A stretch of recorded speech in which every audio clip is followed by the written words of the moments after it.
পুড়ছে ইউক্রেনের কিয়েভ। রুশ হামলায় বিপর্যস্ত বেসামরিক অবকাঠামো, ড্রোন ও ক্ষেপণাস্ত্র হামলায় ছারখার সব।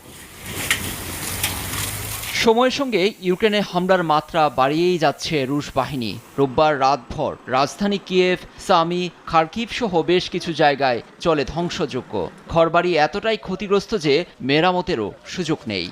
Прокинулись від того, що почули звук вибуху. বিস্ফোরণের শব্দে জেগে উঠি। আতঙ্কে আমার 20 মাস বয়সী সন্তানকে জড়িয়ে ধরি। তখন চারদিকে ধোঁয়ায় ঠেকে যায়। নিচতলায় আমার মায়ের চিৎকার শুনি। কোনো মতে পেছনের দরজা দিয়ে বের হই আমরা। В мене шум в голові, в Я ушах. сижу в куточку. হামলার সময় একটি বিড়ালকে বাঁচানো গেছে, কিন্তু আমার আরেকটি বিড়ালকে বাঁচানো গেল না। І верещала від вибухів. সোমবার কিয়েভ সামরিক প্রধানের দাবি, টানা তৃতীয় রাতের মতো কিয়েভ ও দিনিপ্রোর পাশাপাশি অন্যান্য জায়গায়ও ড্রোন ও ক্ষেপণাস্ত্র আঘাত হানে।